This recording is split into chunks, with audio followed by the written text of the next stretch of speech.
Dating in the 1930s was a deeply structured affair shaped by the cultural norms, social expectations, and economic conditions of the time. It was an era where romance was formal and courtship was serious. It was a time of great change, but also of deep-rooted traditions, making dating a fascinating and highly ritualistic experience. Fashion and dress.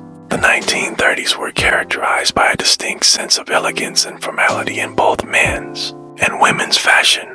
For women, this meant a more modest, yet sophisticated look. Dresses often featured mid-calf lengths with soft, flowing fabrics like silk and crepe, and were frequently adorned with lace, frills, and pleats. Bias-cut dresses, which hugged the body and fell beautifully in soft drapes, were very popular, thanks in part to fashion icons like Marlene Dietrich and Jean Harlow. These dresses would be worn with gloves, pearls, and hats, completing the refined look that was expected on a night out. For men, a three-piece suit was standard. These suits were often made of wool or tweed and typically came in darker shades like charcoal, navy, or brown. The fedora hat was a quintessential part of a man's ensemble, adding a touch of class and sophistication. A date in the 1930s would likely involve getting dressed to the nines, making it a formal and deliberate occasion.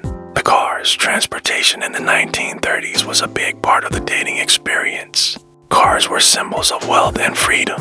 While the Great Depression had a heavy impact on the economy, many couples still own cars. They might have been more modest models than what we think of today. Popular vehicles like the Chevrolet Master Deluxe or the Ford Model A were common, with classic designs featuring round headlights and curvy lines. These cars were often used for drives out into the countryside, or to and from social events like dances or the cinema. The car itself was often a space for intimate conversations, and the backseat sometimes served as a makeshift privacy zone for couples. Social norms and activities. Dating in the 1930s was far more structured than today. It was an era where men typically took the lead in asking for dates, and where women's reputations were closely tied to their behavior. The process of courtship was formal, with dates often involving activities like going to the movies, dancing at local ballrooms, or simply going for a walk in the park. Movies were a huge part of social life, especially during the Great Depression, as they offered an escape from the difficult economic climate. The golden age of Hollywood was in full swing, and films like King Kong, The Adventures of Robin Hood, It Happened One Night provided entertainment for a wide audience. For couples, attending a movie theater was often the perfect date activity. It was not just about watching the film, it was about the shared experience of escaping reality together. It was also common to spend time at ballrooms or jazz clubs, where couples could enjoy the popular swing music and big bands. The Lindy Hop, a popular jazz dance, became famous in the late 1930s, and dancing together was a romantic activity that required skill, coordination, and a little bit of flair. The Great Depression's impact. The 1930s was, of course, marked by the Great Depression, which dramatically affected the economy and people's lives. For many, dating during this time wasn't about spending money on extravagant dinners or expensive gifts. In fact, many young people had to get creative with their dates due to financial constraints. Picnics in the park, strolls along the beach, or a homemade meal at home were often more practical choices for a date. The economic hardship also made many individuals more focused on long-term, serious relationships, as the instability of the times encouraged a search for stability and partnership.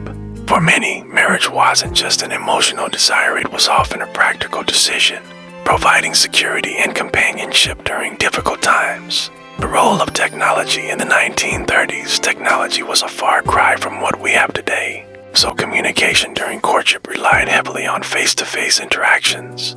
Telephones were becoming more common, but letters and handwritten notes were the main methods of keeping in touch between dates. These letters were often deeply personal and poetic, with individuals spending time carefully crafting their words in an effort to show affection and devotion. It was a time when a phone call could be a big deal, as couples didn't have the constant availability of text messages or social media to keep in contact. There were no dating apps in the 1930s, no swiping left or right.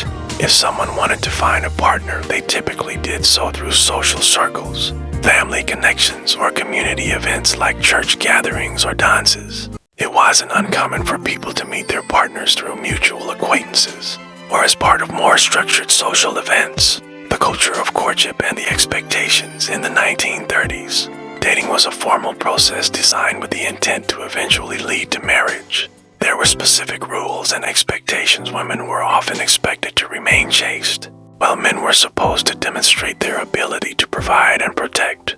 The idea of going steady or forming a serious relationship was often the natural progression.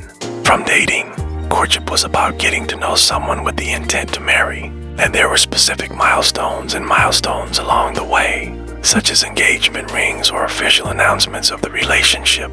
Dating in the 1930s, especially for those living through the Great Depression, often represented the search for emotional stability. In times of economic turmoil, the hope of a long-term, committed relationship offered a sense of hope and security that could be hard to find elsewhere. Would you prefer dating in the 1930s or 2024? Looking back at the dating culture of the 1930s, it's clear that while it had a strong sense of tradition and charm, it was also bound by societal expectations that may seem limiting today.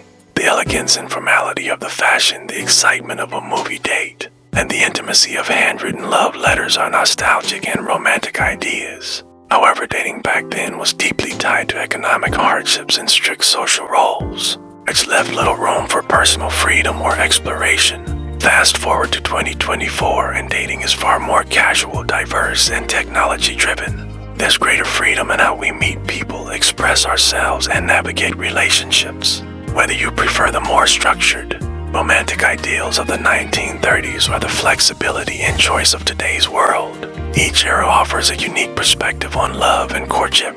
Would you have preferred the elegance and romance of the 1930s? Or do you appreciate the freedom and modern conveniences of today's dating scene? The answer might depend on how you value tradition, structure, and the influence of technology on human connection.